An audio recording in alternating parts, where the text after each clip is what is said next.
In The Adventure of the Three Gables, there's a passing reference that caught my eye.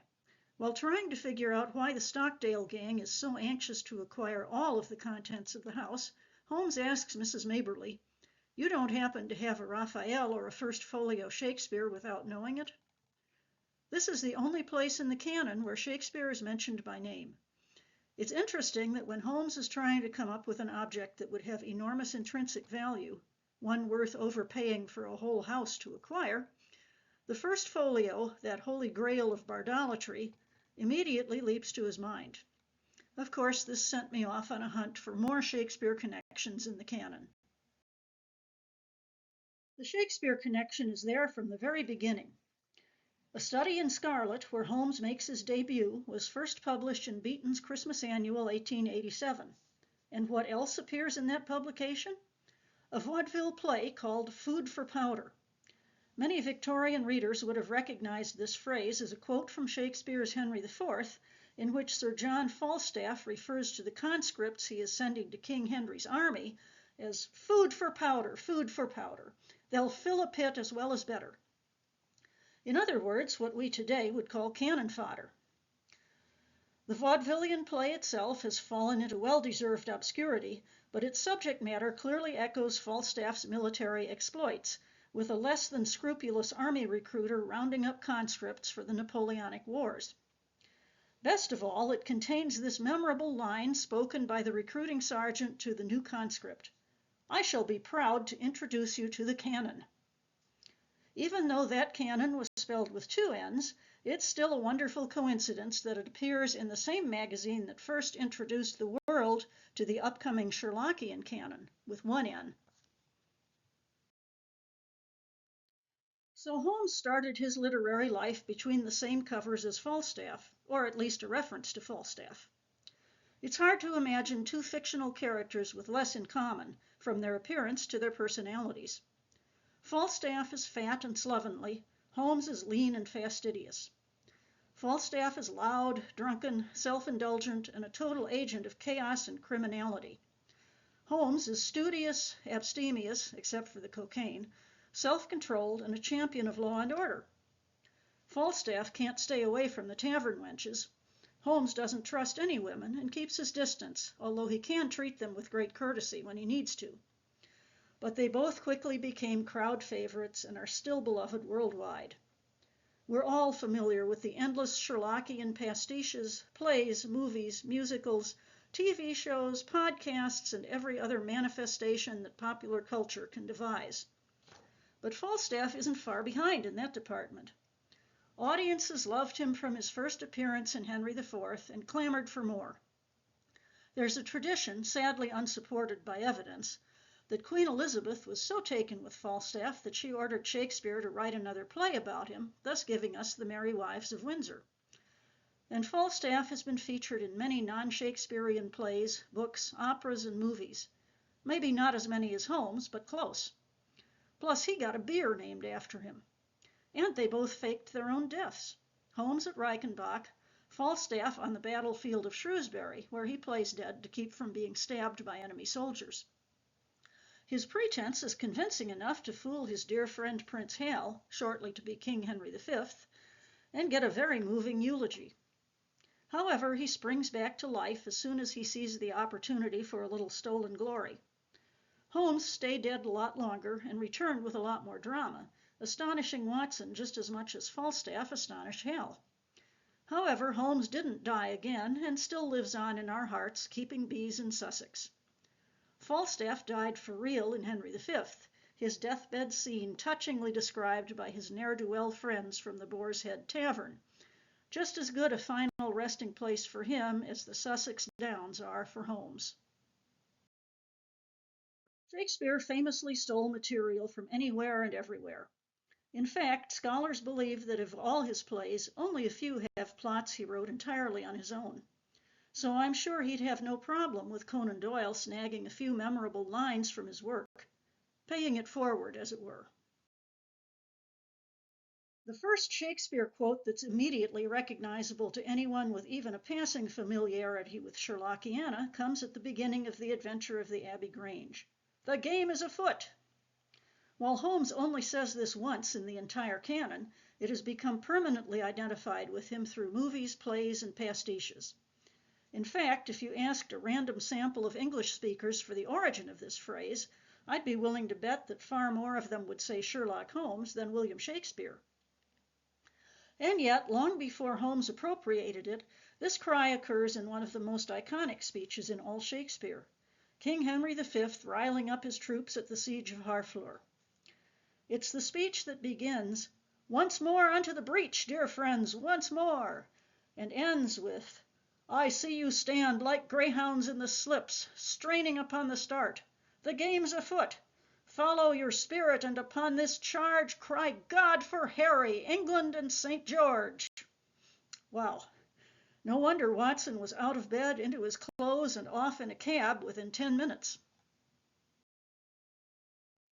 Holmes referenced Shakespeare's greatest history play in the Abbey Grange. In The Adventure of the Empty House, he pulls from both a tragedy and a comedy, thus covering all the main Shakespearean bases. When Watson marvels at the wax bust of Holmes visible in the sitting room at 221B, Holmes indulges in a little self-flattery. "I trust that age doth not wither, nor custom stale my infinite variety." This is a paraphrase of one of the most often quoted lines from the tragedy of Antony and Cleopatra. Antony's friend is lamenting that Antony will never give up his relationship with Cleopatra. "Age cannot wither her, nor custom stale her infinite variety." Holmes is rather full of himself, isn't he?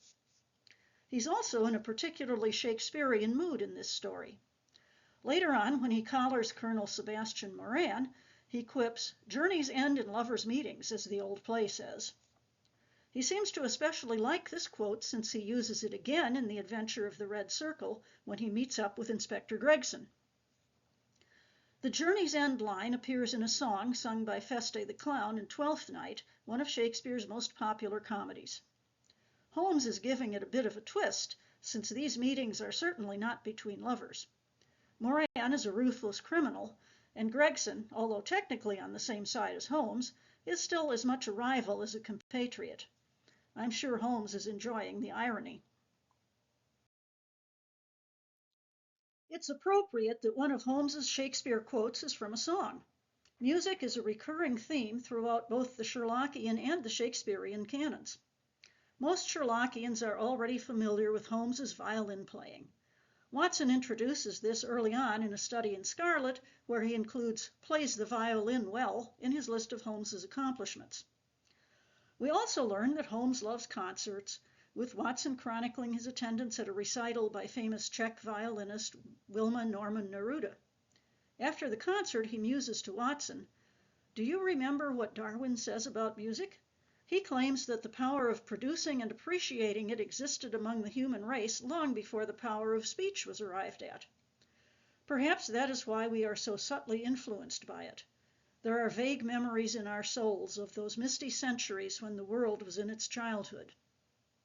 I love this glimpse of Holmes as more than just a cold calculating machine.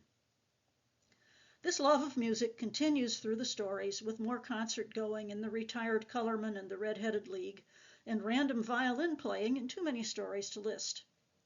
In the Bruce Partington plans, Holmes even writes a monograph on the polyphonic motets of Lassus, said by experts to be the last word upon the subject. I just hope it's more readable than Professor Moriarty's monograph on the dynamics of an asteroid. Music is also threaded throughout Shakespeare's plays, as it was in Elizabethan theater generally. Another famous quote, "If music be the food of love, play on," is the very first line of Twelfth Night, spoken by Duke Orsino as he pines for Lady Olivia. Yes, that's the same play that gives us "Journey's End" and "Lovers' Meetings" that Holmes quotes not once but twice. But while Holmes's musical tastes ran to the classical, Shakespeare was more likely to rely on the English popular and traditional songs that his audiences would have recognized immediately. From the most light-hearted airs sung by the Fool in Twelfth Night to the mournful Willow song sung by a despairing Desdemona in the tragedy of Othello, the musical selections were chosen to heighten the audience's reaction to events on stage. While he may have used mostly popular music in his plays, Shakespeare also had a thorough understanding of the Renaissance idea of the music of the spheres and the effect of heavenly harmonies on the human spirit. This comes across most clearly in The Merchant of Venice, when Lorenzo invites his lover Jessica to rest in the woods and be soothed by nature's music. Here will we sit and let the sounds of music creep in our ears. Soft stillness and the night become the touches of sweet harmony. But while humane and virtuous souls can be moved by music, Lorenzo also warns that the man that hath no music in himself, nor is not moved with concord of sweet sounds, is fit for treasons, stratagems, and spoils. Let no such man be trusted. Mark the music. This could easily serve as a warning to Holmes that men who dislike music may have criminal tendencies. I can't think of any story where Holmes tries to appraise a suspect's level of music appreciation, but it sure seems like a good technique to add to his repertoire. The Holmes stories became so popular so quickly that other writers started turning out their own versions even when Conan Doyle was still producing the real thing. One of the earliest and best of these takeoffs was written in 1920 by Uber-Sherlockian Vincent Sterrett, author of the beloved 221B sonnet. The unique Hamlet is a short, fanciful tale of the collecting mania as it applies to Shakespeare. At the very beginning of the story, Sterrett manages to reference not one but two Holmes adventures. We start with Watson observing through the window at 221B as an apparent madman comes bounding down the street, just like Alexander Holder in The Barrel Coronet. The presumed madman then bursts through the sitting room door and proceeds to faint dead away like Thornycroft Huxtable in the Priory School. Of course, Holmes has already used his powers of observation to deduce that the gentleman is a professional book collector. His line is Caxton's, Elsevier's, Gutenberg Bibles, folios. And what a book this collector has lost. Once he recovers his senses, thanks to Watson's restorative brandy, Mr. Harrington Edwards relates the sad tale of his loss of the greatest Shakespeare rarity in the world, a Hamlet quarto, dated 1602, presented by Shakespeare to his friend Drayton, with an inscription 4 lines in length, written and signed by the master himself. Of course, this priceless volume has been bound in the finest leathers, gold, and 82 precious stones, no doubt even more splendid than the fancy cover shown here. I won't try to summarize the rest of the plot, but it's a very fun satire of the Holmesian art of detection and the follies of book collectors everywhere. The important point here is that for Sterrett, the ultimate object of bibliophilic lust, the one thing that would drive any book collector to the depths of madness, is a Shakespeare play. And not just any play, but his greatest play, published in Will's own lifetime with an inscription in his own handwriting. If such a thing really existed, it would drive the book collecting world to acts of far greater insanity and criminality than even Sterrett describes. Shakespeare can have that effect on people. And yet, at the same time, for some unfathomable reason, many scholars, or people who fancy themselves scholars, can't believe that Shakespeare's plays and poems were actually written by Will Shakespeare. I don't know of any other author whose identity is so frequently questioned. Kit Marlowe, the Earl of Oxford, Sir Francis Bacon, and many more have all been suggested as the true author of Shakespeare. Now, before I go any further, I want to avoid my own authorship controversy and be sure to credit the following information to Susan McCloskey, whose presentation at the 2011 gathering of the 5 Orange Pips of Westchester County was just reprinted in the 2024 BSJ Christmas Annual. Thank you, Susan, for cluing me into an authorship theory I'd never heard before, and one with a novel Sherlockian twist. In 1947, a gentleman named Claude W. Sykes got the idea that Roger Manners, the 5th Earl of Rutland, was the real author of Shakespeare. But rather than just writing a boring essay about it, Sykes decided to put Sherlock Holmes on the case with the justification that the problem of authorship was a crime against admirers of the bard, one abetted by the alleged bard himself. And only the world's greatest detective could solve such a crime. Holmes takes his usual systematic approach. He borrows Mrs. Hudson's copy of the plays and reads them all, then goes to the reading room of the British Museum to study up on Shakespeare and the Elizabethan and Jacobean periods. Not satisfied with just book learning, he gets a job as an actor in a theater company performing Shakespeare's plays.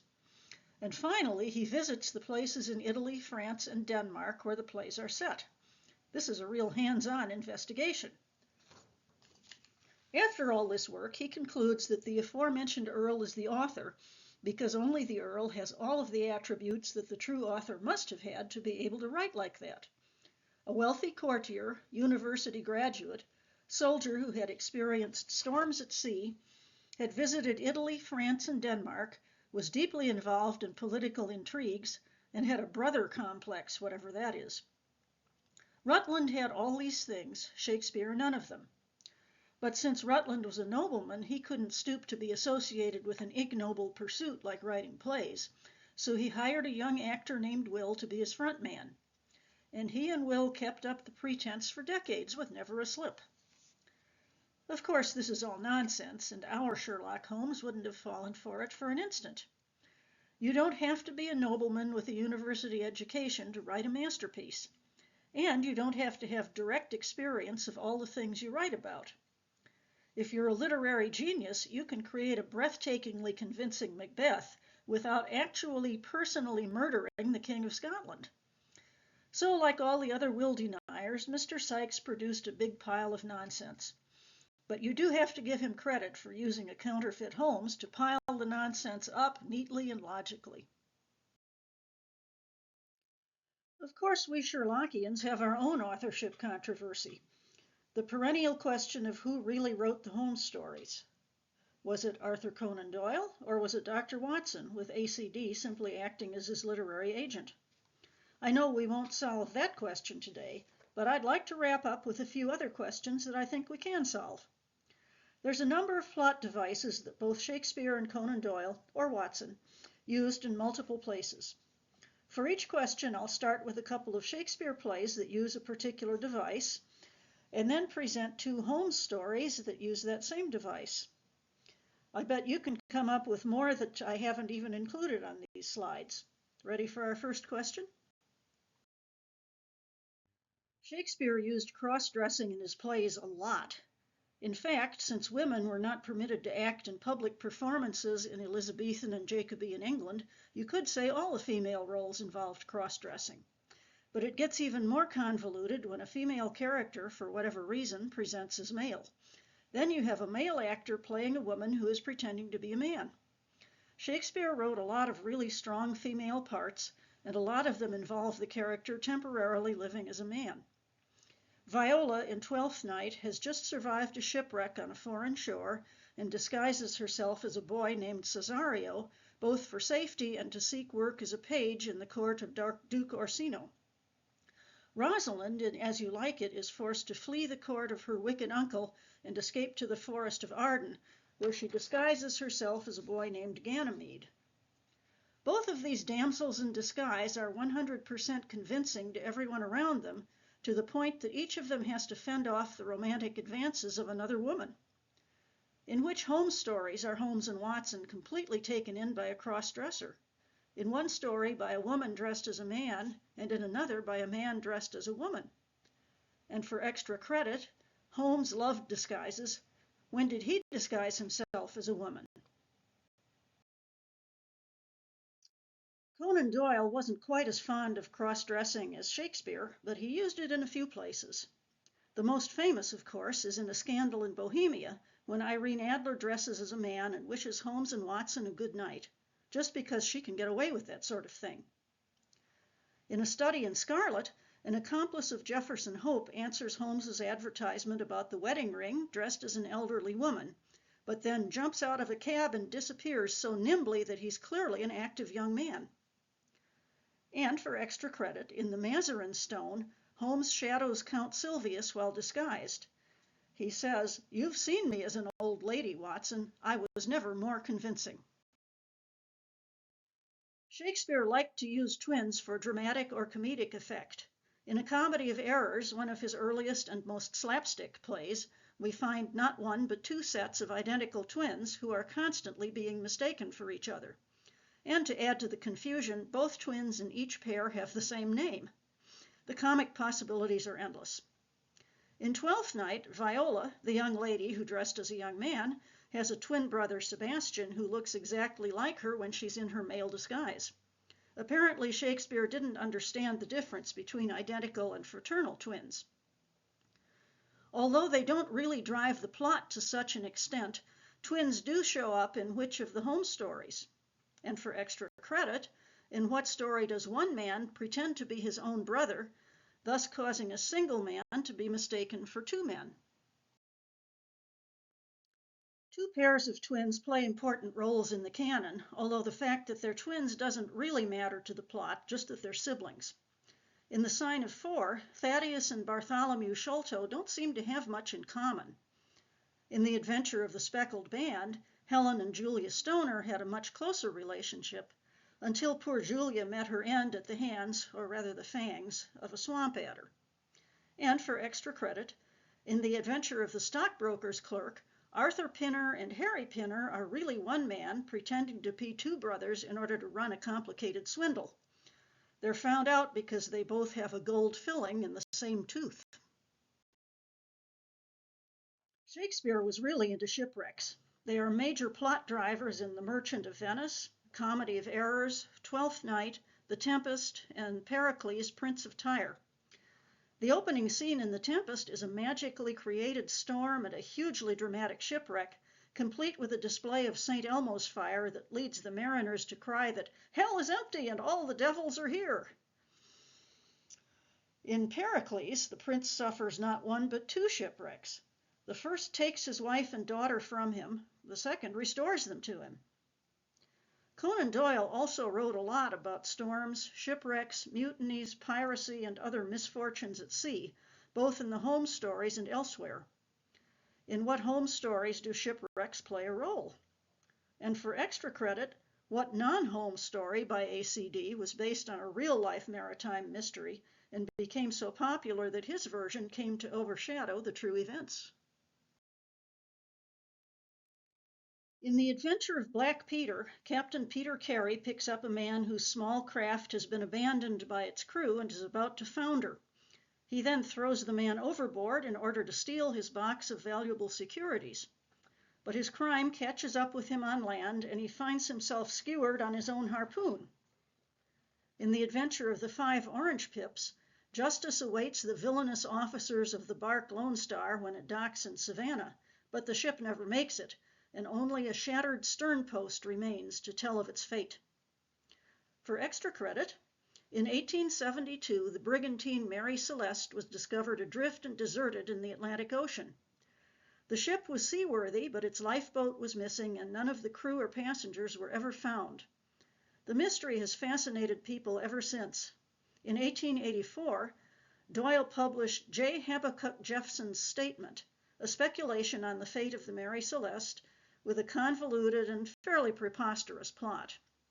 Doyle's story reached such a wide audience that the fiction, including the name change to Marie Celeste, is more well known than the real story. And now for a bonus question. Both Elizabethan and Victorian England were times of rigid social hierarchies. In matters of the heart, no mere commoner could be considered worthy of the hand of a member of the nobility. But Shakespeare and Conan Doyle both protested against these strictures. In All's Well That Ends Well, Helena, the orphan daughter of a physician, wins the hand of Bertram, a count who really doesn't deserve her. The king himself observes that Helena is actually marrying beneath her in terms of intrinsic worth rather than artificial titles. In what story does Holmes observe that a member of royalty really doesn't measure up to a commoner? At the end of A Scandal in Bohemia, Holmes dryly remarks that Irene Adler was indeed on a very different level from the King of Bohemia. The king does not appear to realize that Holmes means her level is higher rather than lower than his. The figure of Shakespeare has towered over English literature for centuries. Conan Doyle could hardly have avoided referencing him even if he'd wanted to. A few direct quotes are just the beginning. Like all great literature, both Shakespeare's plays and Conan Doyle's Holmes stories deal with universals of the human experience. Love and hate, fear and heroism, crime and punishment, the tension between justice and mercy. Once you start looking, you see connections everywhere. I hope you'll keep exploring both the Shakespearean and Sherlockian canons. Thank you.